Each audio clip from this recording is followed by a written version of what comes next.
Então, na declaração de fé, na página 173, ela diz o seguinte, ó: palavra de sabedoria e palavra de ciência. A lista de 1 de Coríntios 12, 8 ao 10 começa com estes dons. Porque a um pelo Espírito é dada a palavra de sabedoria, e a outro pelo mesmo Espírito a palavra de ciência, conforme 1 de Coríntios 12, 8.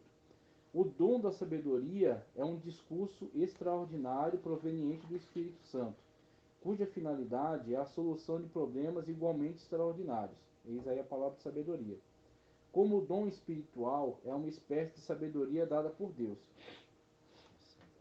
Você vê que Daniel tinha, né, essa sabedoria que Deus dava para resolver problemas insolúveis, problemas que nem os sábios da época conseguiam resolver. Então você tem situações em que Deus deu sonho a Nabucodonosor e Deus mesmo ocultou de Nabucodonosor o sonho. E aí, quando ele chama os sábios do reino para tentar interpretar o sonho, eles não têm condições de saber nem o que foi sonhado por ele, é impossível ao homem saber, muito menos trazer alguma interpretação. Então, quando Daniel é trazido à cena, né, a situação em que todos iam ser mortos, por não conseguir resolver o problema, Daniel se apresenta. E Daniel, quando se apresenta ao rei, ele não diz que é ele que vai resolver, que ele que tem a sabedoria, tem o conhecimento. Ele diz que ele vai buscar em Deus, e Deus vai trazer essa revelação. Então Daniel recorre à oração, busca em Deus, Deus revela a Daniel qual foi o sonho. Daniel declara a Nabucodonosor o sonho que ele tinha sonhado e tinha esquecido, né, acerca da estátua. E quando ele faz essa declaração, Nabucodonosor concorda, que de fato era esse o sonho que ele tinha sonhado. Aí vem a memória dele, né? E não somente isso, Deus deu a interpretação. E agora Daniel vai interpretar todos os sentidos que há naquele sonho. Então você vê aí essa sabedoria que vem do alto, não é sabedoria carnal, não é a sabedoria da ciência humana, não é a sabedoria da faculdade, da teologia. É a sabedoria que é alimentada pelo Espírito de Deus. Pelo Espírito de Deus revela aspectos importantes daquilo que vem da parte de Deus para nos edificar, ou para nos exortar, ou para nos direcionar. Então, o direcionamento que vem de Deus sobre nós. E aí, conforme a gente tem essa abertura para o Espírito Santo de Deus, a gente está submisso a Ele, Ele vai nos dirigindo nessa palavra de sabedoria, que vai trazer solução para as situações que a igreja necessita. Então, você tem tanto a manifestação da palavra de sabedoria, conforme colocado aqui, é a capacitação do Espírito Santo na vida da igreja para orientação e conselho aos crentes sobre dificuldades cuja solução está fora de seu alcance do dia a dia da igreja. No trato com as pessoas descrentes, na pregação do evangelho, tá? A palavra do conhecimento ou da ciência diz respeito ao conhecimento das coisas de Deus. Esse dom consiste em uma ciência manifestada unicamente pelo Espírito Santo, como me foi esse ministério manifestado. Efésios 3:3. Paulo dizendo, né? Pelo qual podemos saber, compreender e assim conhecer aquilo que, pelo entendimento humano, jamais poderíamos alcançar. Então você tem agora dons do Espírito Santo voltados à elocução, voltados à pregação, à proclamação, ao ensino, ao direcionamento da igreja por meio da sabedoria que o Espírito Santo dirige.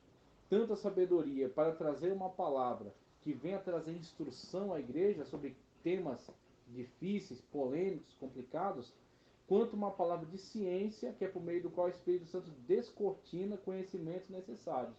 E aí você tem, por exemplo, pessoas que são levantadas na igreja para trazer uma ministração, uma palavra que vai tirar dúvidas da cabeça dos irmãos, que vai tirar tristeza do coração deles, que vai combater heresias que estavam sendo plantadas no coração dele, que vai fazer a apologética, né, a apologia da fé cristã, defender a ortodoxia bíblica, ou seja, aquilo que é certo, conforme a Escritura. Então, tudo isso são manifestações do Espírito Santo, são dons do Espírito Santo, que são dados por meio, né, dessa comunhão que o crente tem com o Espírito Santo de Deus. Ele tem alcance, então, ele tem acesso, né, a esse dom. O Espírito Santo de Deus deposita nele esse dom para que ele possa ser exercido para o bem da igreja. Nenhum dom que o Espírito dá é para o benefício da própria pessoa. É sempre para o benefício da igreja. Por isso que ninguém pode dizer que o dom é dele e que ele usa o dom como quiser. Não, esse dom é como que um empréstimo que o Espírito Santo de Deus faz a ele. Porque ele confia esse dom a ele, essa ferramenta. É como uma ferramenta. Então, um empreiteiro contrata vários empregados para uma obra. Então, você primeiro vai ter demolição de algum edifício que tinha lá. Você vai ter outros que vai trabalhar na fundação do prédio. Outros vão trabalhar erguendo o edifício. Outros vão trabalhar no acabamento do edifício. Outros vão vir com a parte hidráulica, a parte elétrica, parte de acabamento, de decoração. Aí vem um arquiteto, vem um decorador de interiores, até ficar tudo pronto. Cada um receber uma ferramenta, cada um tem uma aptidão, tem um talento. Então você tem tanto a questão do próprio talento pessoal, tá? Quanto você tem a ferramenta que lhe foi entregue para o serviço. Então um precisa de uma marreta, outro precisa de uma picareta, outro precisa de uma britadeira, outro precisa de um esquadro, um martelo, né? Outro precisa de uma trena e por aí vai. Eles precisam das ferramentas necessárias para a obra. Assim é o obreiro na casa de Deus. Ele tem um talento, então um tem uma aptidão para pregar, outro tem uma aptidão para evangelizar, outro tem uma aptidão para cantar, outro para administrar, outro para aconselhar. Então ele tem talentos, ele tem aptidões. Só que não basta só a própria aptidão dele. Ele tem uma aptidão, ele tem uma vocação. Isso já é extraordinário, já vai fazer com que ele se interesse por determinada área. Mas isso não é suficiente para ele trabalhar no reino de Deus. Porque o reino de Deus não é feito com sabedoria humana, não é feito com conhecimento humano. Então ele tem determinada vocação, muito bem. Agora, essa vocação só vai poder ser exercida se ele receber um dom do Espírito Santo de Deus para o exercício. Aí o Espírito Santo de Deus vai lhe dar um dom, vai lhe entregar uma ferramenta. E aí, dentre essas ferramentas, está a ferramenta daqueles que fazem uso da palavra para o ensinamento. E a palavra vai ter... Sim, pode falar. Tem uma coisa hoje que Realmente estão se valendo de habilidades que ela tem para dizer que é Deus que está usando, mas na verdade é carne. Na verdade é apenas vaidade humana. Tem pessoas que fazem as coisas para aparecer, né? é, Tanto prega para se mostrar, canta para se exibir, para fazer vitrine, e aí quando você vê, muitas das vezes aquilo que parecia estar abençoando a igreja, em alguns momentos você vai ver que pode estar trazendo um ensino errado, uma heresia, um modismo, né? Uma carnalidade, uma meninice. Por quê? Porque não foi Deus. Foi simplesmente alguma habilidade humana usada para o benefício próprio, para ele se exibir, para ele aparecer. E aí você vê muitas das vezes pessoas que pareciam que tinham ministérios muito importantes, mas que caem por causa exatamente dessa forma carnal de lidar com as coisas.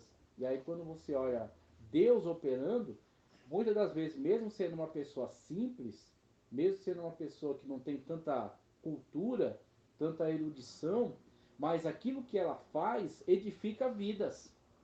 Ela prega de maneira simples, ela não tem tanta teologia, ela não tem tantas linguagens rebuscadas, mas a palavra que ela prega, ela atinge o fundo da alma das pessoas, ela vai na divisão da juntas e medulas, divisão da alma e do espírito, e é o Espírito Santo que conduz essa palavra, que traz exortação para aquele que estava no caminho errado, traz edificação para todos, traz consolo para aqueles que estavam desanimados, estavam tristes, ânimo para aqueles que estavam querendo desistir na carreira do Evangelho. E esta palavra, mesmo simples, é direcionada por Deus. E aí você vê um dom sendo exercido. E a homilética, ela existe exatamente como treinamento para que esse dom seja melhor exercido, para que esse dom seja aplicado de uma forma que venha enriquecer a igreja, que venha trazer uma ministração da palavra de Deus que venha aproveitar o máximo do conhecimento que está ali contido. A Sagrada Escritura é muito profunda, é muito vasta, é muito ampla. Então, através da homilética, você consegue se organizar para entregar a mensagem de uma forma correta, para trazer um ensinamento que faça sentido na cabeça das pessoas, elas ouçam e entendam.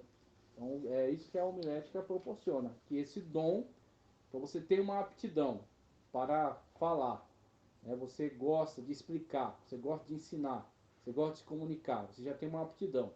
Não é suficiente, você tem um dom. O Espírito Santo de Deus vai te usar, vai te entregar agora essa ferramenta para que você pregue a palavra de Deus. Muito bem, você tem agora um dom do Espírito Santo. Mas como você vai usar essa ferramenta? Você precisa ter agora um treinamento. E aí, o operário, antes de começar na obra, ele pode até fazer alguma ideia de como se usa aquela ferramenta, mas se ele tiver um treinamento, vai ser muito melhor. Ele vai usar a ferramenta da forma correta, vai trabalhar de uma forma organizada. Assim também, você tem um dom, você tem aptidão, você tem um dom, mas por meio do ensino, por meio da aprendizagem da homilética, você adquire uma habilidade, você adquire uma estratégia para aplicar esse dom, tá certo? Aplicar essa ferramenta de uma forma proveitosa, para que você venha a extrair da palavra de Deus o máximo que ela tem de mensagem para ser entregue. E que essa comunicação seja eficaz, que as pessoas entendam o que você está dizendo. Tá certo? Então, por isso a homilética. Espécies de sermão, a gente estava começando já a falar disso. Então, na lição 2 aqui, ele vai dizer o seguinte, ó. Existe uma grande variedade de sermões e também várias maneiras de classificá-los. Os autores de obras de homilética não são todos homogêneos, ou seja, não falam todos a mesma coisa, né? Na tentativa de classificar os sermões. Alguns estudiosos classificam o sermão de acordo com o conteúdo ou com o assunto, mas há também quem faz essa classificação de acordo com a estrutura. E há ainda os que usam o método psicológico no momento da pregação da mensagem. Além desses, existem outros métodos. Porém, os menos complicados talvez sejam a classificação em temático, textual e expositivo.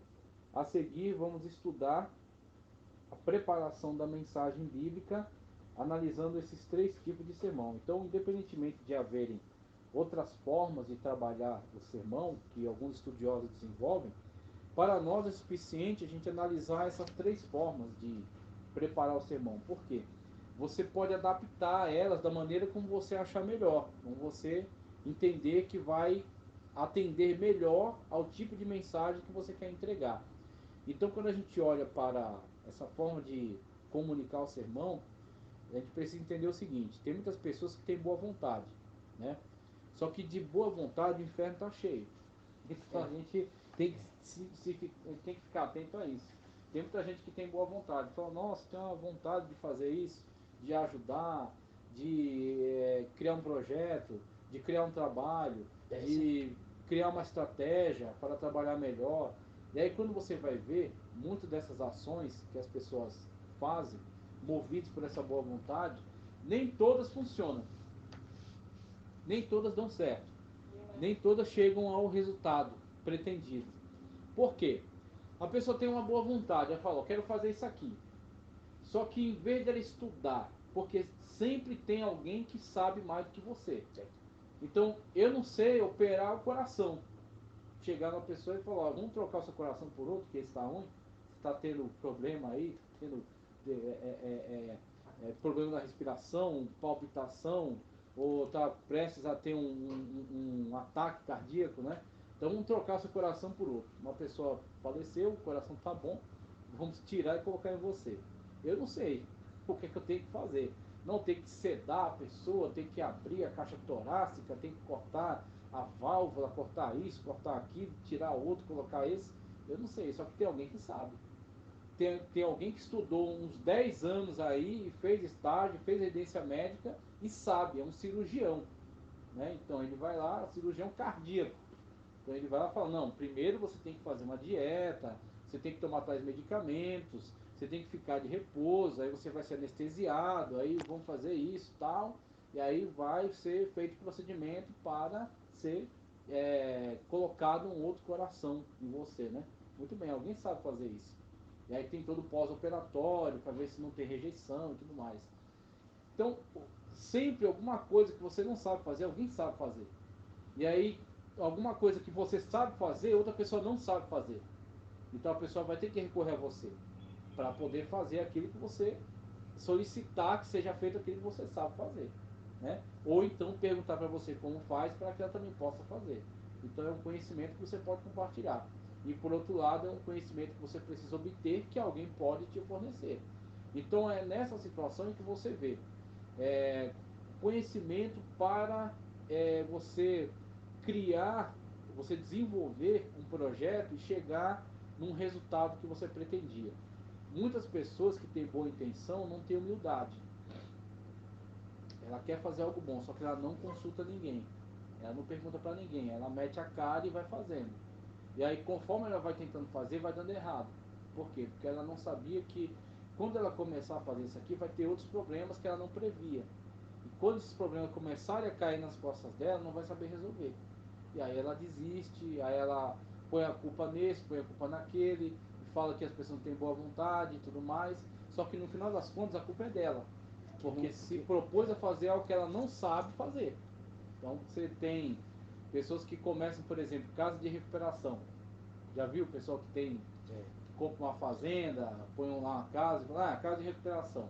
Aí começa a pegar pessoas drogadas e enfiar lá dentro. E aí começa a dar problemas, os caras começam a brigar entre si, ou quer sair, ou quer roubar o lugar, ou quer bater nos funcionários. E aí tem alguns camaradas aí que pega todo mundo, aí desce o pau neles, ou dá sedativo para todo mundo, deixa todo mundo grogue. E aí quando você começa a ver, você fala, mas você tinha uma boa intenção, você montou uma casa de recuperação, mas você sabia trabalhar com essas pessoas? Você sabe que tem psicólogos para ensinar, tem pedagogo, tem médicos, né? Tem pessoas que sabem lidar com tratamento químico, o que eles precisam, vai ter abstinência, então você precisa lidar dessa forma, da outra. Você precisava primeiro ter consultado quem sabe, para que você possa se preparar e começar a fazer algo que vai ser, que vai chegar ao objetivo, que é trazer a recuperação dessas pessoas. Mas a pessoa não, eu só tenho boa vontade. Eu tenho a boa vontade, mete a cara, faz, daqui a pouco dá errado. Aí alguém morre lá dentro, aí a polícia vai levar ela para cadeia.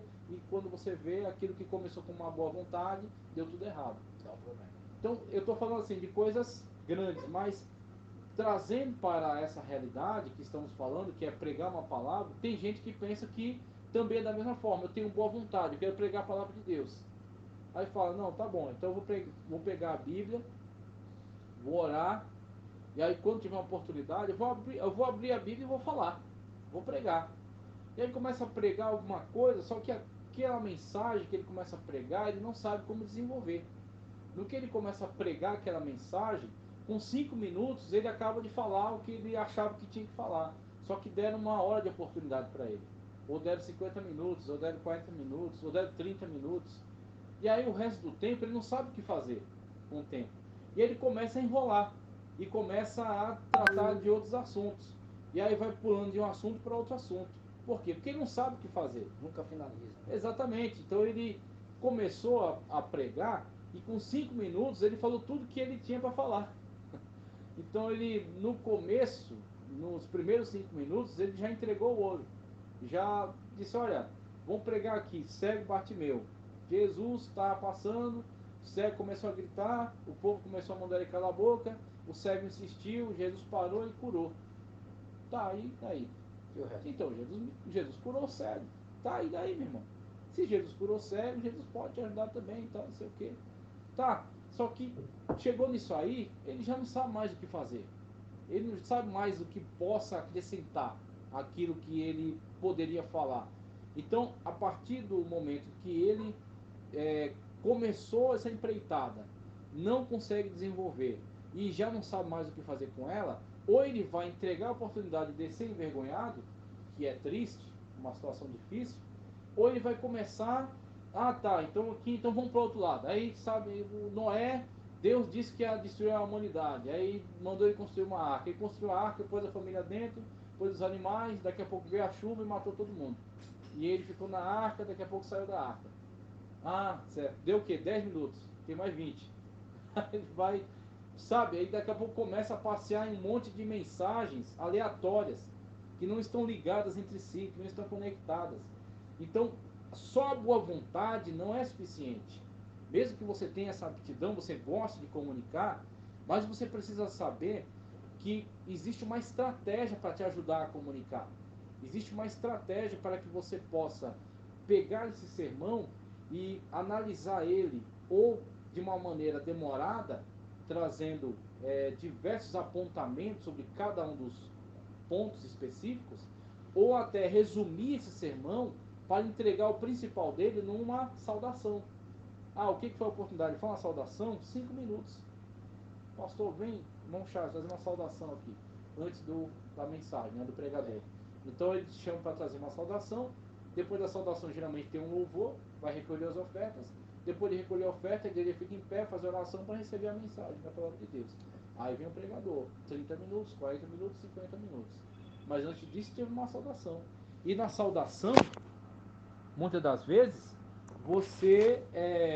na saudação você tem 5 minutos, né, para entregar uma mensagem. E aí, nesses 5 minutos, você pode resumir uma palavra que você poderia desenvolver durante 30, 40 minutos, você pode ir no principal dela, no cerne dela. Então, você quer falar numa saudação acerca do cego Bartimeu, vai no principal. Se você clamar, Jesus ouve. Ele está com os ouvidos atentos à sua oração. Pronto, é o principal, porque você vai resumir para caber numa saudação. Ou você pode trazer essa mensagem, tá certo, como base para o seu sermão, para a sua pregação. Então você você recebeu uma oportunidade, é uma saudação? Não, é para pregar. Você não vai trazer uma saudação, você trazer a mensagem da noite. E você tem 50 minutos, você vai ter bastante tempo para você pregar. A mesma mensagem que você usou na saudação, você pode trazer ela agora numa outra abordagem. Agora você vai aplicar ela como um sermão, você vai aplicar ela como uma pregação. Você vai usar ela de que forma? Você vai usar numa base temática, uma base textual ou expositiva, que é o que ele vai desenvolver aqui agora, tá? Exatamente. Então, numa base temática, ela é o tema principal, tá? Então, o tema da sua mensagem é o quê? Jesus Cristo ouve o teu clamor, por exemplo. Qual é a base textual? Cego Bartimeu, tá? A partir da base textual, tá certo? Do cego Bartimeu que clamou a Jesus, Jesus parou e perguntou para aquele cego: o que queres que eu te faça? Senhor, quero ver. E aí Jesus cura aquele cego e aí torna-se ele então uma testemunha do milagre de Cristo, né? Então Jesus Cristo operou um milagre na vida dele.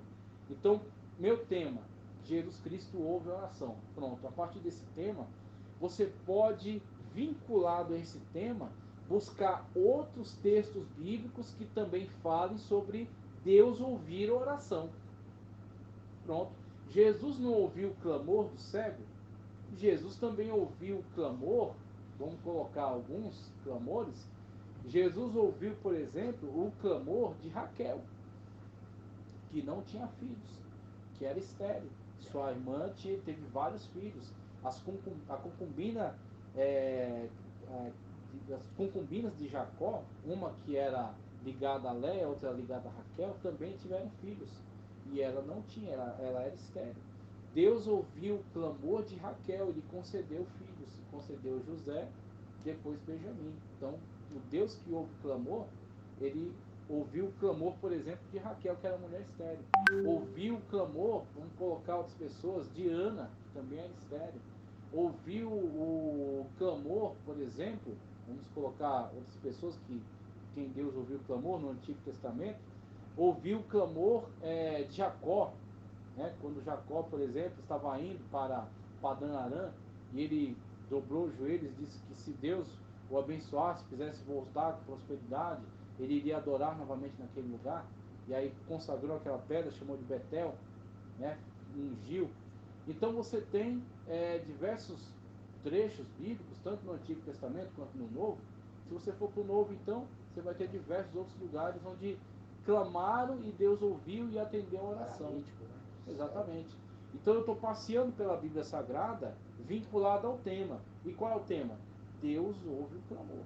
E qual é a minha base textual? Lá no trecho, acho que está no Evangelho de João, onde Jesus ouve o clamor do cego Bartimeu. Isso é um sermão temático, tá? Então o sermão temático, ele me dá a liberdade de passear por toda a Sagrada Escritura sem... Os pontos que fala sempre do temor, do temor climático. E sempre sem perder o mesmo viés da mensagem. Sem se perder no mesmo viés da mensagem. Porque não é somente você citar, que nem uma metralhadora, citar um monte de versículo. Não é só você citar um monte de texto bíblico. Os textos bíblicos que você está citando precisam estar associados, precisam estar vinculados entre si. Eles precisam fazer sentido na mensagem. E como é que eles vão fazer sentido? Se eles estiverem todos relacionados ao mesmo tema. E qual foi o seu tema? Seu tema pode ser Jesus ouve o clamor, por exemplo. Seu tema pode ser Deus é um Deus de justiça. Então, quais são os textos bíblicos onde Deus é um Deus de justiça, onde Deus faz justiça? Seu tema pode ser sem oração não há vitória, né? Ou, por exemplo, um povo que serve a Deus e que é abençoado. Então você vai ver trechos onde mostra Israel, onde mostra a igreja, onde mostra, né, promessas de Deus para o povo que serve a Deus. Então você está vinculando todos os textos que você usar na Bíblia ao tema. E aí quando você assim faz, você vai pregar, mesmo que pregue em diferentes lugares da Sagrada Escritura, todos estão ligados, todos estão relacionados. Quando você passear por todos esses temas, você chegar na conclusão, a sua conclusão vai fazer sentido. As pessoas vão dizer assim, tudo que ele pregou está tudo ligado, faz sentido, está relacionado. E aí você vai concluir e vai dizer, olha, diante de todos esses textos que a gente ouviu, qual é a nossa certeza? Deus ouve o nosso clamor. Clame a Deus, porque Ele está com os ouvidos abertos para a sua oração. Ele pode atender, porque Ele continua tendo poder para realizar milagres. Você vai conseguir concluir, porque você tem toda uma lista de textos onde você pregou, todos relacionados ao mesmo tema. Tudo está ligado, está conectado.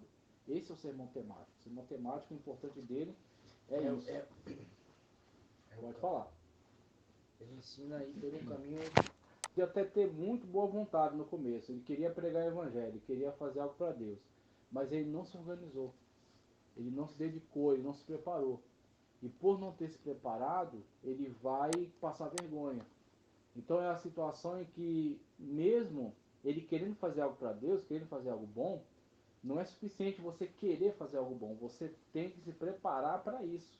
Você tem que buscar conhecimento para que você possa apresentar algo que seja para a glória de Deus e seja para a edificação da igreja. Se a igreja não entender o que você está pregando, como é que ela vai ser edificada? Como é que ela vai ser instruída? Como é que ela vai ser ensinada? Se aquilo que você está falando não está fazendo sentido na cabeça deles. Então você começa a pregar e por isso que o pessoal, eles acabam apelando e começa a falar de uma coisa, falar da outra, falar de outra, elas não estão ligadas e no meio disso aí, ele vai tentar induzir a igreja a entrar num estado de euforia por meio de frases de efeito. E ele grita essa frase de efeito para causar impressão, causar esse impacto. Aí ele grita que Deus vai dar vitória, ele grita que Deus está operando milagre, ele grita que Deus está passeando na igreja.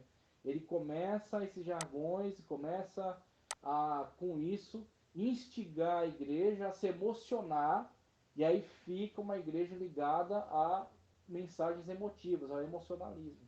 Tá? E esse emocionalismo não é edificante. As pessoas não vão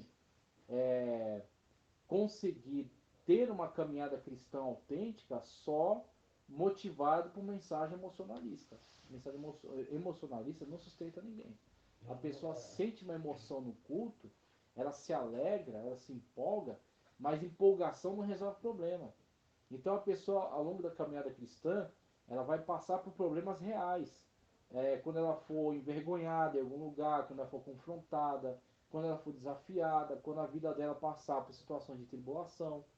Então, aquelas palavras que o pregador gritou no microfone, querendo trazer uma empolgação sobre ela, que ela desse glória a Deus, que ela gritasse, que ela pulasse, aquilo não vai sustentar ela no momento de dificuldade. O que vai sustentar é uma pregação bíblica autêntica, que fala, por exemplo, de sofrimento. Já pensou uma pregação que fala acerca do Getsemane? Que Deus, por exemplo, não poupou nem o seu filho, né? Mas que entregou ele para que ele, morrendo na cruz, trouxesse salvação para todos nós.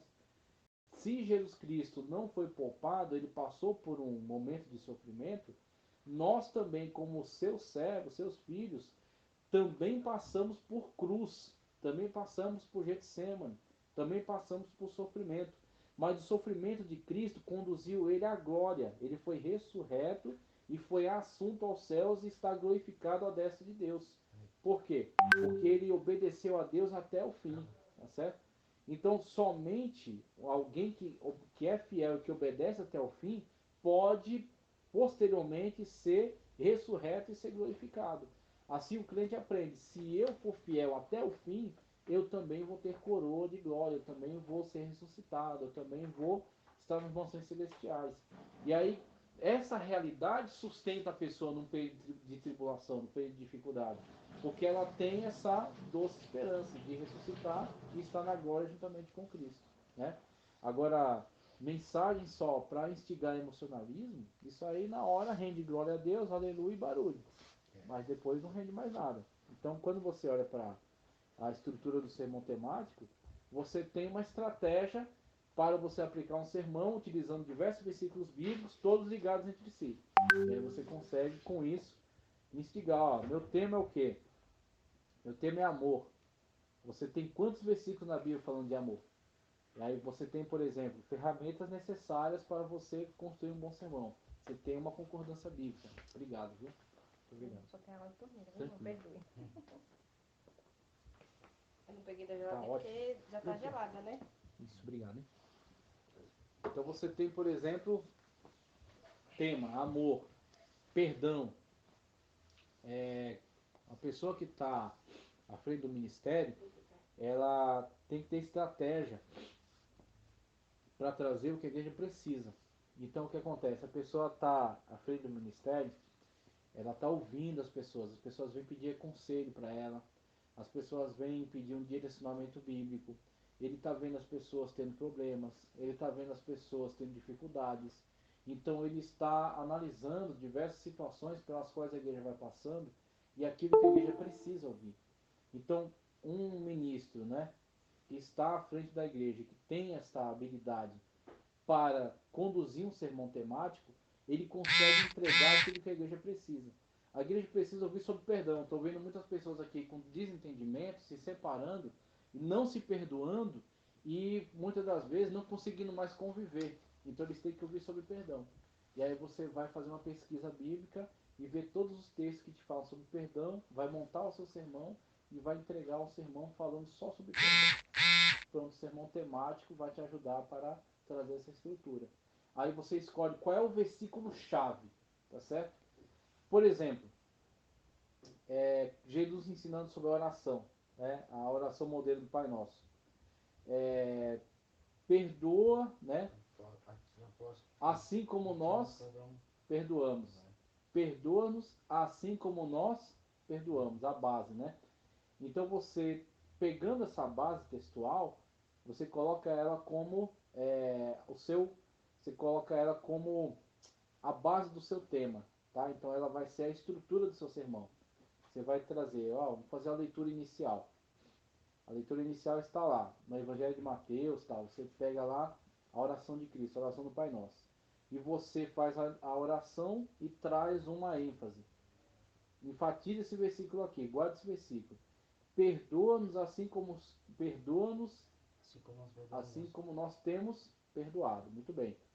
Então, uma vez que a gente tem essa colocação de Jesus, fica muito claro que o perdão de Deus está vinculado ao nosso perdão. E aí você pode enriquecer essa leitura com a parábola na qual um homem devia uma certa quantia, ele é chamado da presença do rei, a quem ele devia, tá certo? E esse rei, diante do clamor dele, ele perdoa a dívida.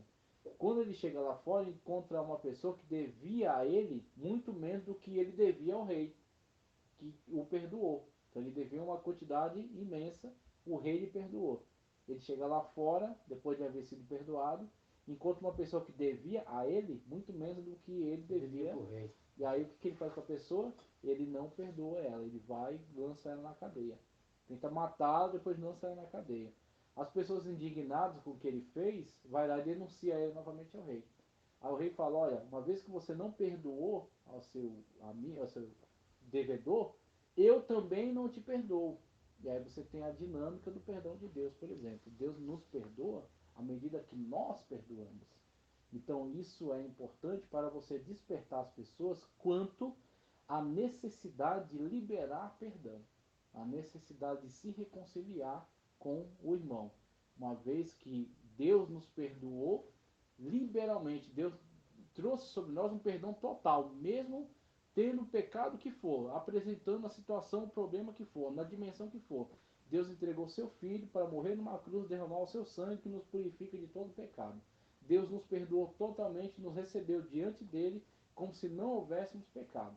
Então, uma vez que o perdão de Deus é dessa dimensão, é desse tamanho, pode perdoar até o maior pecado, por que que eu não posso também, usando o mesmo exemplo de Deus, perdoar aquele que comete uma falha contra mim, aquele que comete um erro contra mim? Aí você pode pegar vários textos bíblicos, onde você vê sobre perdão, sobre aquele que perdoou, sobre aquele que não perdoou.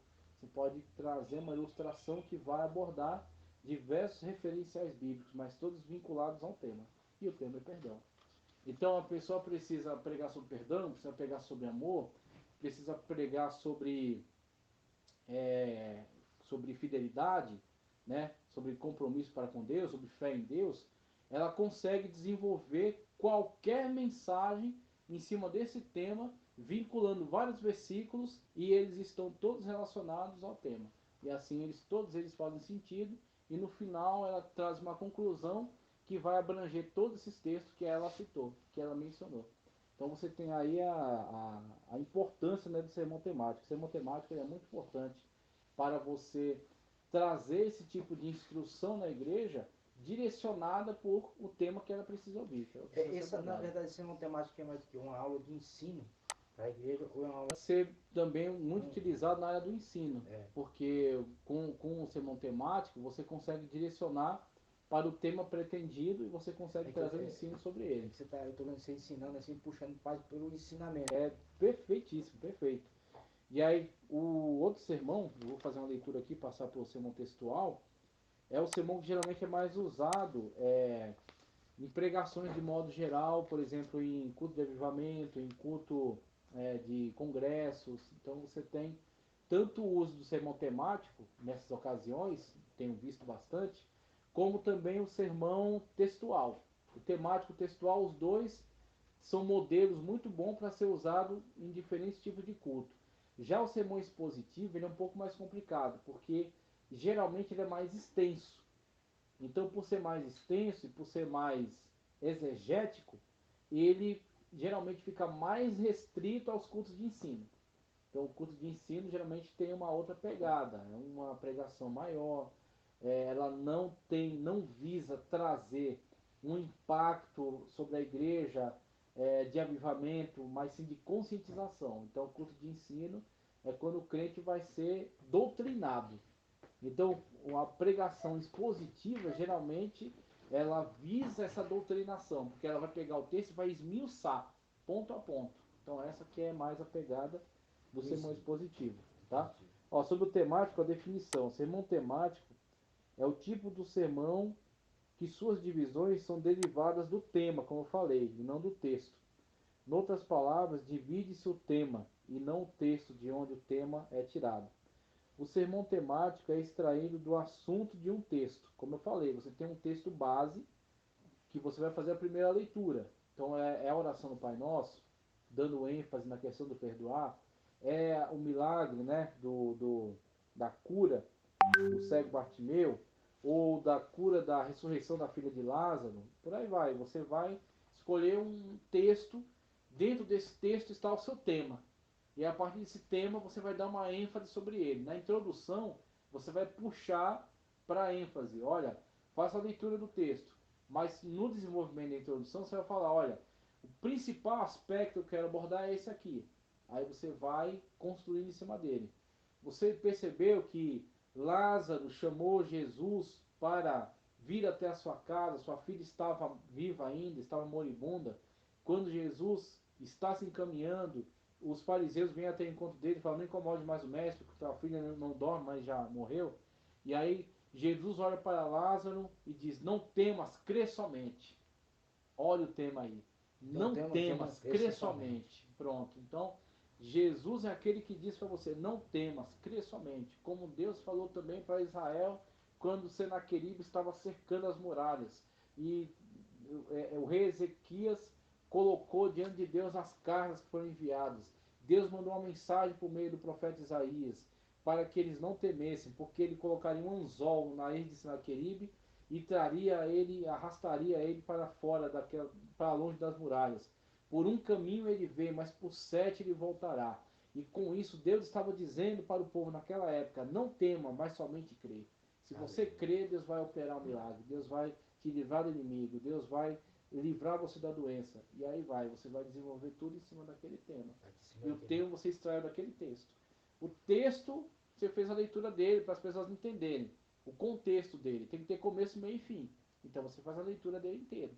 Então toda aquela narrativa de Lázaro, ele indo até Jesus, adorando Jesus, Jesus indo com ele, a mulher intervém, é curada do fluxo de sangue, ele vai com Jesus, os fariseus chegam, Jesus diz a frase, aí você vai continuar, ele vai até lá, entra, tira todo mundo, somente Pedro, Tiago e João e os pais da menina entram, e aí Jesus diz: Tabita, cumi, que é menina, te dito, levanta-te, e a menina é ressuscitada e entrega aos pais. Muito bem, você fez a leitura do texto. Na introdução você começa: durante, né, a situação em que ele estava indo, Jesus disse: não temas, crer somente. E eu digo para você, o mesmo Deus que disse naquela época: não temas, crer somente, também disse em outras ocasiões. Aí você vai puxar os textos. Aí você vai Antigo Testamento, Novo Testamento, livro de Evangelhos, Atos, Apocalipse, você vai elencando. Até você estar satisfeito com o desenvolvimento, aí você conclui.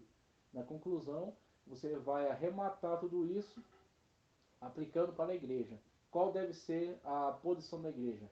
Não temas a situação atual, não temas a instabilidade política, não temas o problema econômico, não temas o problema de saúde, não temas, não deixe que isso acabe com sua fé. Crê somente, porque Deus continua sendo o mesmo. Aí você vai finalizar, você vai trazer a igreja para uma ação, vai trazer a igreja para uma atitude. A igreja precisa entender que aquela mensagem tem uma aplicação, que aquela mensagem tem que instigar elas a uma atitude, senão não valeu nada.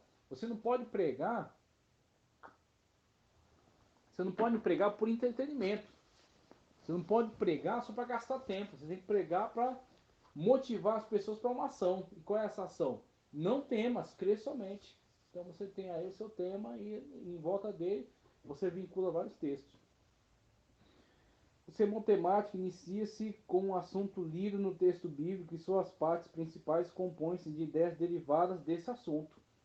A construção de um sermão temático não é baseada num texto bíblico, ou seja, ela não tem um texto bíblico como base de sua mensagem. No entanto, isso não significa que a mensagem não seja fundamentada na Bíblia. Apesar do sermão temático não se basear num texto bíblico, sua mensagem é essencialmente bíblica, porque nele o pregador discorre sobre as coisas da vida, com lições bíblicas, onde é encontrado a suprema vontade de Deus para a humanidade. Ao construir o sermão temático, o pregador deve sempre extrair o seu tema de uma leitura bíblica a fim de não perder a autoridade bíblica. Caso contrário, pode parecer que ele não está se baseando na Bíblia. Essa leitura deve ser sempre curta, pode ser um versículo ou somente uma frase. Então você não precisa estender, você não precisa esticar muito. Então você lê um pequeno trecho que deixou bem claro o que você está mencionando. Uma vez que você lê esse trecho, você extrai o tema. Aí o tema que você extraiu, que é o que você quer enfatizar, então de toda aquela leitura que eu fiz, né, esse breve trecho de Lázaro chegando até Jesus, depois até a situação em que Jesus ressuscita a menina, tudo que eu quero extrair dali é não temas, crer somente. A partir do não temas, crer somente, eu falo acerca dele na introdução e no desenvolvimento eu vou aplicar os outros textos, os outros versículos bíblicos que eu estudei ao longo da escritura. Divisão. Todas as divisões desse sermão devem basear-se no tema anunciado pelo pregador no início da mensagem. E cada divisão principal deve advir de uma referência bíblica, que eu falei, vários versículos. Com o sermão temático, você tem liberdade de passear pela Bíblia. É o sermão que te dá a liberdade de você passear a Bíblia todinha sem perder o fio da meada. Porque o problema é, as pessoas querem sair citando versículo, disparado, mas eles não se atêm a ver se o versículo está ligado a um tema. Por quê? Porque ele nem separou o tema. Ele pega um texto e vai tirando um monte de coisas que ele acha interessante de lá. E daquelas coisas que ele acha interessante, vai misturando com outras. E aí fica um monte de textos que são maravilhosos, mas não estão ligados. E aí, no final das contas, o que você quis dizer com esses textos? Qual foi a mensagem que você quis entregar? Você não pode entregar 10 mensagens. Você tem que entregar uma mensagem. Mas você pode usar 10 ou mais versículos para entregar uma mensagem.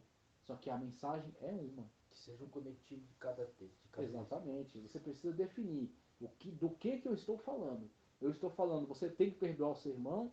Eu estou falando, não temas crer somente. Eu estou falando, sem oração não há vitória. Eu estou falando, você precisa subjugar sua carne. Do que eu estou falando? Pronto, eu estou falando disso aqui. Então, a partir desse tema que eu levantei, eu vou justificar o tema. Como é que eu vou justificar o tema? Com vários versículos. Aí eu vou estudar a Bíblia. Vou pegar, olha, subjugar a carne. Por quê? Porque lá no Éden, o homem não subjugou sua carne, foi tentado e caiu. Aí depois tem outras situações, e por aí vai. Davi não subjugou sua carne e caiu com Batseba. E aí, várias situações. Absalão não subjugou sua carne e quis tomar o reino do seu pai. E aí eu vou encontrar vários textos bíblicos que fundamentam aquilo que eu estou falando. Mas está tudo no mesmo tema. As pessoas, por mais que elas ouçam 10, 20 versículos sendo citados, todos estão dentro do mesmo tema. Aí todos aqueles versículos vão construindo mais ainda o quadro. Vão justificando cada vez mais o meu tema. Tá certo? Então é nesse sentido aí que o sermão temático ele possibilita esse passeio pela Bíblia. Não se desviar do assunto central, variedade de temas, como escolher o tema. Ao estudar tematicamente os textos bíblicos, às vezes o pregador se embaraça no momento de uma escolha apropriada para o seu sermão. Nesse caso, devo dizer que a escolha do tema não deve ser feita de forma arbitrária ou precipitadamente. Há casos que o pregador se impressionou com determinado tópico só porque é bonito e bem poético. Mas às vezes há também casos em que o pregador está procurando um assunto que se enquadra na situação em que se encontra determinada pessoa, visando espancá-la ou elogiá-la. Nesse caso, devo dizer que tal pregador, além de estar fugindo da ética horizontal, né, a ética para com os irmãos, que é o amor ao próximo, está se ausentando também da mística vertical, que é o amor a Deus. Para que nenhuma das duas coisas aconteça, o pregador deve estudar a palavra de Deus sem nenhum preconceito, a fim de encontrar nela lições de vida para os seus ouvintes. E isso deve ser feito a punho de oração e renúncia. Então, o que ele está dizendo aqui? É um perigo, né, esse risco, quando você começa a tentar manipular a Bíblia. Então, é muito importante isso que destacou aqui, porque é a Bíblia que diz para nós. Né? E aí, como é que ela diz? Através da voz do Espírito Santo. Então, o que você faz? Você examina a Escritura. A Bíblia não é feita para você pescar nela o que você quer. Ela não pode ser manipulada para você isolar o texto que você gostou e você, em cima dele, querer falar o que você quer. Aí você está não fazendo a exegese, você está fazendo exegese. O que é exegese? Exegese. É você extrair da Bíblia o seu sentido. Tá? Então você tem que ser um porta-voz do que a Bíblia diz. Agora, o que é exegese? É você incutir na Bíblia o que você quer que ela diga. Hoje, quem mais faz isso hoje são políticos esquerdistas que tentam manipular a Bíblia para enganar os cristãos. Isso hoje é comum. Pega um texto lá e... porque Jesus preferia os pobres. Onde está escrito que Jesus preferia os pobres? Jesus, ele disse, bem-aventurado, ó Deus, que revelasse essas coisas aos pequeninos. Geralmente eles fazem uma assimilação entre pequeninos e pobres. E não é essa a ligação. A palavra não é nem de Deus, é do próprio... E o que acontece? Ser pequenino não é necessariamente ser pobre. Ser pequenino é ser humilde. Então, muitas das vezes, você tem ricos que são humildes e pobres que são soberbos. Então, a Bíblia Sagrada não tem esse antagonismo entre pobre e rico, preto e branco, homem e mulher. Esse antagonismo é uma visão marxista do mundo. E o que o marxista faz? Ele sempre fica pescando na Bíblia e fala, bem-aventurados os pobres. Já ouviu? Até a Benedita, que era uma petista do Rio de Janeiro, ela se dizia crente. Tem essas armadilhas hoje. Tem a tal da Marina, que o pessoal acha que ela é crente, e ela fica usando essa imagem de crente para dizer alguma coisa, incentivar a igreja a se alinhar com o PT, né? E tem também essa Benedita do Rio de Janeiro, e ela lançou essa aí, Bem-aventurados os pobres. Por quê? Querendo fazer esse antagonismo entre pobre e rico. A Bíblia Não fala isso. não fala isso, a Bíblia não planta essa semente. Mesma coisa que é mais fácil. Bem-aventurados os pobres. Que pobre é esse? Não é financeiro. Bem-aventurados os pobres de espírito. É. Pobre de espírito é a pessoa que não é arrogante em si mesmo. De dizer, não, eu sou autossuficiente, não preciso de Deus. Esse é o que se acha rico no espírito. É que nem Laodiceia. Rica sou, estou enriquecido, de nada tenho falta. Pronto, você é um rico no espírito. Ele acha que ele tem tudo e não precisa de Deus. Ele acha que ele é autossuficiente, que ele cuida de si mesmo, que ele resolve. Esse é rico no espírito. Jesus disse, bem-aventurados os pobres de espírito. Quem são os pobres de espírito? Rico ou pobre, pessoas que dependem de Deus.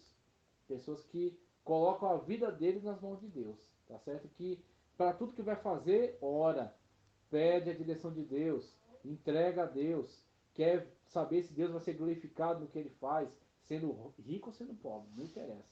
Então, eles tentam incutir na Bíblia aquilo que eles querem que a Bíblia diz. Esse é o erro. Tá certo? Então, é isso que ele está dizendo aqui.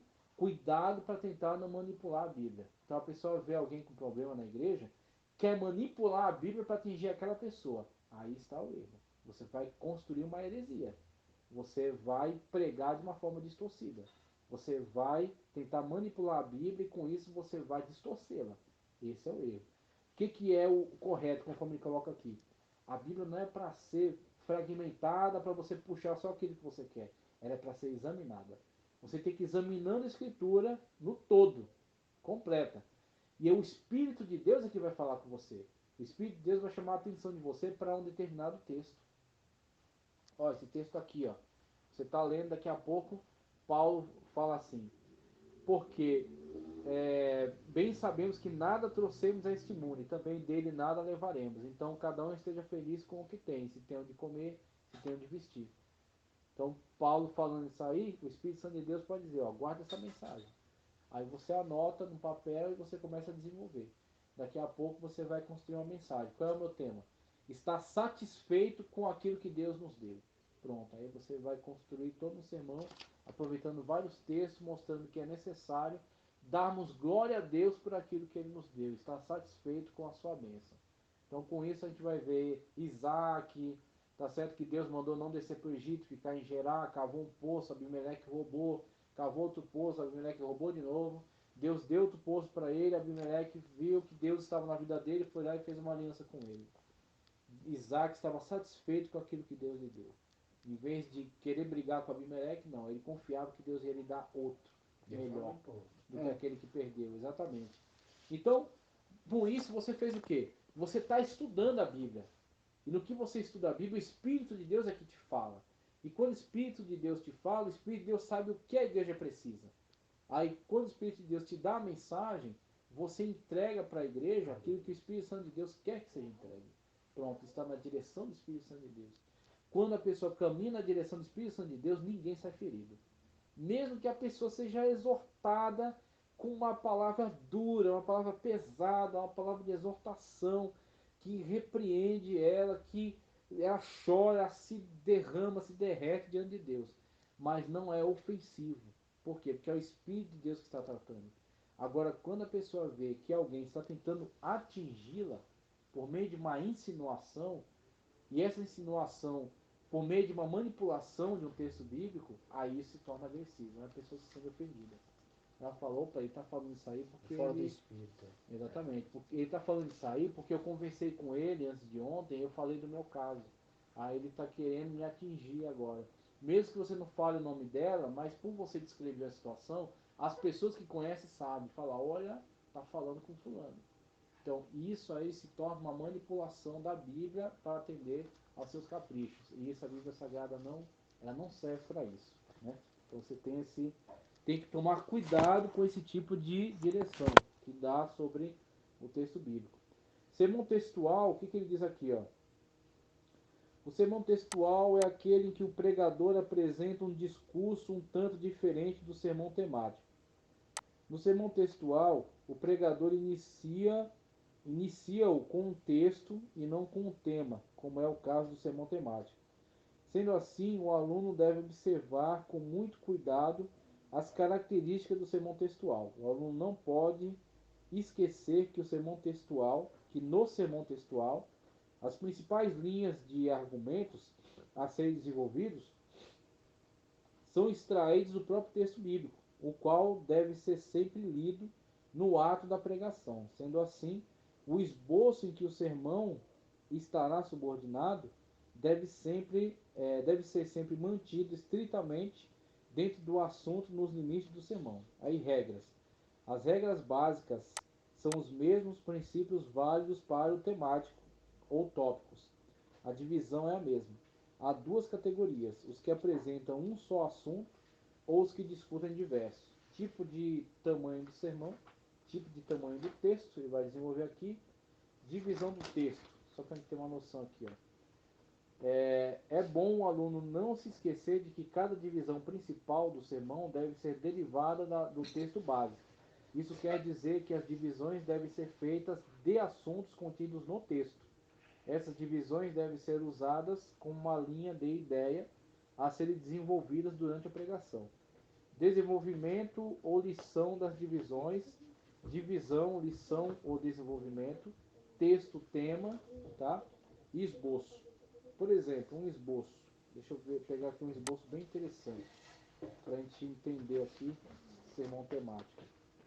Aqui, ó, divisão, cadê ele? Assunto sugerido, sermão textual, deixa eu ver aqui. Ah, sim, ele tem um bom aqui, ó, para a gente entender essa questão de sermão temático. Veja. Assunto sugerido para mostrar um sermão temático. Veja só. Vós sois o sal da terra, mas se o sal se tornar insípido, com que se há de restaurar o sabor? Para nada mais presta, senão para ser lançado fora e ser pisado pelos homens. Mateus 5,13. Tema: sal da terra. Mateus 5,13. Título: a integridade do crente. Desenvolvimento. Vós, dizia o grande mestre aos seus discípulos, hoje com os pregadores, chama-lhes de sal da terra, porque quer que façamos na terra o que faz o sal. O efeito do sal é impedir a corrupção, mas quando a terra ver tão corrupta como está a nossa, havemos tantos nelas que têm ofício de sal, qual pode ser a causa dessa corrupção? Ou porque o sal não salga e os pregadores não pregam a verdadeira doutrina? E aí temos uma situação em que Jesus faz a provocação. Vós sois o sal da terra. Então, a partir dessa provocação que Jesus traz, né, no sentido de nós sermos o sal da terra, a gente vai construir o sermão em cima disso. Então, a mensagem é o principal, né, a abertura para o sermão. Vós sois o sal da terra. E dentro da própria mensagem, a gente vai construir essa estrutura do sermão textual. O sermão textual, diferente do temático, que você passeia pela Bíblia, no sermão textual você fica vinculado àquele texto. Então, no texto que você escolheu, vós sois o sal da terra, se o sal for insípido, com que se há de salgar? Né? Para nada mais serve, senão para ser lançado fora e pisado pelos homens. Você, dentro dessa estrutura, você vai subdividir. Subdividindo, você vai especificando cada uma delas. Então, vós sois o sal. Pronto, minha primeira divisão. Jesus está falando diretamente, através desse seu ensino, com aqueles que lhe estão ouvindo, direcionando a palavra, dizendo para eles qual é a sua função. Então, olha, em relação a vós, o que Jesus disse? Vocês são o sal. Vocês não foram chamados aqui para não serem nada, para não terem nenhum uso, para não terem nenhuma aplicação. Vocês têm Deus espera algo de vocês. Deus não chamou vocês para viverem à toa. Deus não chamou vocês para ficarem sem nenhum tipo de função. Deus conta com vocês para algo. Deus chamou vocês para exercerem um ministério, para trabalharem. Como Jesus, olhando para aqueles que ouviram, disse: vós sois o sal. Então, Jesus conta conosco para sermos aquilo que Ele quer que nós sejamos, para fazermos aquilo que Ele nos mandou fazer, do mesmo jeito que Jesus disse para aqueles que ouviam, vós sois o sal. E aí, uma vez que Jesus disse para eles que vós sois o sal, depois Ele continuou a desenvolver, agora trazendo um alerta, vós sois o sal da terra. Então, o sal da terra, conforme é trazido nessa mensagem que Ele comunicou ali para aqueles discípulos, Ele estava dizendo, o sal tem uma função, espera-se algo do sal. E o que se espera dele? Que ele salgue. Quando o sal salga alguma coisa, o que ele faz? Ele conserva. Por quê? Aí entra uma outra questão, que é a contextualização.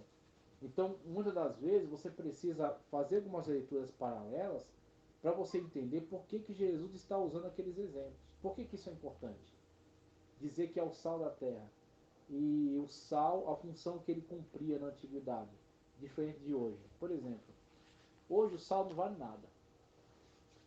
Qualquer um compra sal com valores pequenos. Quanto é que custa um quilo de sal, irmão? Um pouquinho, R$ 2. Máximo R$ 2. R$ 2. Sabe de onde vem a palavra salário? Sal. As pessoas eram pagas com sal na antiguidade. Por quê? Hoje é fácil. Você tem indústrias hoje, né, que ficam extraindo sal da água do mar. Então pega lá litros e litros e faz lá um processo, né, que eu não sei lá como é que é feito, mas eles extraem. Tem salinas hoje, tá? O pessoal extrai. O carbureto também vem do sal, né? Pronto aí. Então o pessoal hoje, devido ao processo fabril, né, tecnologias que existe hoje, a extração de sal é fácil. Quando você tem muito produto no mercado, né, o que faz? O preço despenca, o preço cai. Então você tem hoje um fornecimento fácil de sal que joga o preço lá para baixo. Então perdeu hoje esse sentido da importância do sal. Mas o sal na antiguidade não era fácil de se obter. Não era fácil. Então o sal era caro. Tão caro que as pessoas não pagam com sal. Né? De tal modo que hoje a origem da palavra salário vem de sal. Seria o ouro de hoje.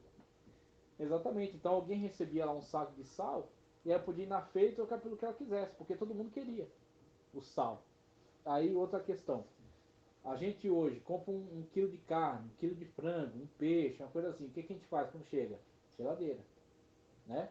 Aí outros que tem uma condição melhor, freezer, vai conservar. Você pode comprar carne para um mês, né? Você congela, e aí quando você quer usar, você vai lá, descongela e frita, cozinha. Muito bem. E na antiguidade, como é que você fazia? Sal. Não tinha geladeira. Só o sal. Exatamente. Então você pescava, ou você caçava um animal, você abria, tirava as vísceras, tirava o sangue, pegava as carnes, sal. Aí era dois processos, salgar e defumar. Então defumar, você pegava lá, colocava numa câmara com fumaça, e aí a fumaça vai pegando ali naquela carne, vai ficando defumada e evita que ela entre em putrefação rápida. Você consegue preservar ela um pouco mais. Mas também não tanto. Ela não consegue ser preservada por longas datas. O que hoje você consegue através de um processo de congelamento. Então na época, o sal conservava. O sal tinha alto valor. Então estamos falando do sal no contexto de Cristo, do século I da era cristã, onde o sal tinha alto valor. Então Jesus está dizendo, vocês valem muito. Vocês são muito importantes no reino de Deus. E outras coisas, vocês conservam.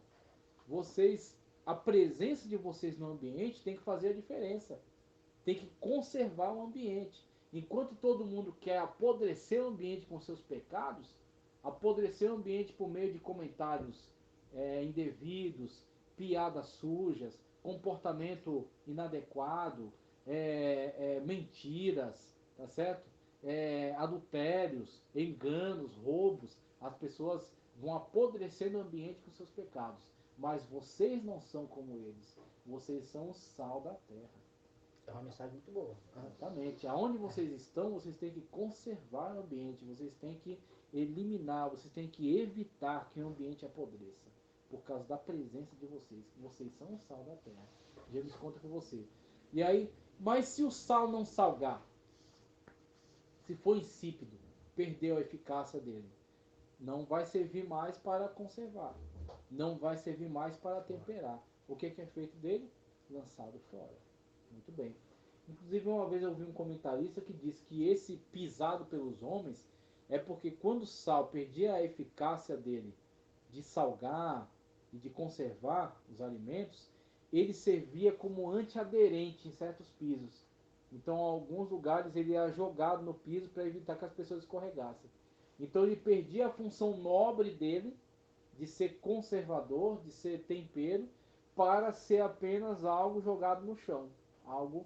Então, aquele que não trabalha para Deus da forma correta, aquele que não é fiel a Deus da forma certa, como Deus quer, vai perder o seu lugar e vai ser lançado fora. Não vai permanecer na casa de Deus.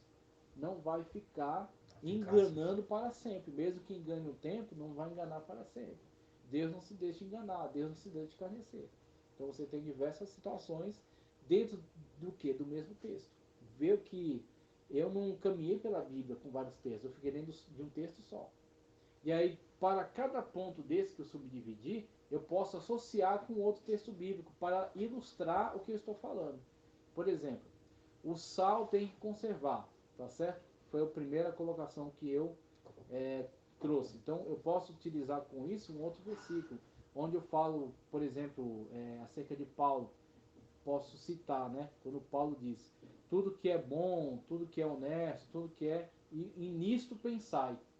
Pronto, eu estou dizendo, olha, Paulo, semelhantemente àquilo que Cristo falou do sal, Paulo está aconselhando a igreja para pensar naquilo que é do alto e não daquilo que é da carne. Para não entregar seu corpo como veículo da carne, mas para andar conforme a lei do Espírito, para não cumprir a concupiscência da carne. Muito bem, Paulo está falando a mesma coisa de Cristo com outras palavras. E aí o que eu fiz? Para cada subdivisão que eu trouxe sobre aquele versículo, eu associei um outro texto. Esse é o sermão textual, tá certo? Quer ver outro sermão textual importante? É aquele de Jonas, quando Jonas recebe a ordem de Deus para ir para Nínive. Ele desce para Jope e embarca no navio para Tarsis, que é o extremo oposto, do outro lado. E aí, quando ele está no porão do navio, ele primeiro desce para Jope, depois vai para o navio, depois desce no navio para o porão do navio. E aí vai dormir. E aí, quando ele está dormindo, tempestade no mar, que Deus mandou. Os marinheiros, desesperados, jogando a carga fora. E aí vão procurando ali no navio coisa para jogar fora, enquanto Jonas dormindo. E aí aborda Jonas. E aí, quando eles abordam Jonas e acorda, né, porque dormes, né, porque está aqui dormente, eles fazem 3 perguntas para Jonas. Né, de onde és? Eles perguntam, né, de que nação és? A que Deus serve, né, e qual é o teu propósito, o que você está fazendo aqui? E aí Jonas diz, né, sou hebreu, tá certo? Sirvo ao Deus que criou os céus e a terra e estou fugindo da presença dele. Então, que nação é a tua, né? A que Deus serve e qual é o teu propósito? Então, quando a gente vê essas 3 perguntas... Quando lançou a sorte, né? Isso. Essas 3 perguntas são 3 tópicos. Essas 3 perguntas são 3 tópicos. A que nação pertence? De que povo és? E aí a mesma pergunta que aquele capitão navio fez para Jonas é a pergunta que é feita para nós. De que povo és? A quem você pertence? Você pertence ao povo de Deus ou você não é do povo de Deus? Você está firme com o povo de Deus ou você está com um pé no mundo e outro na igreja? A que povo você pertence? Tá certo? Quem olha para você vê um crente? Quem olha para você vê testemunho? Vê um servo de Deus? Ou fica em dúvida e não sabe a que povo você pertence?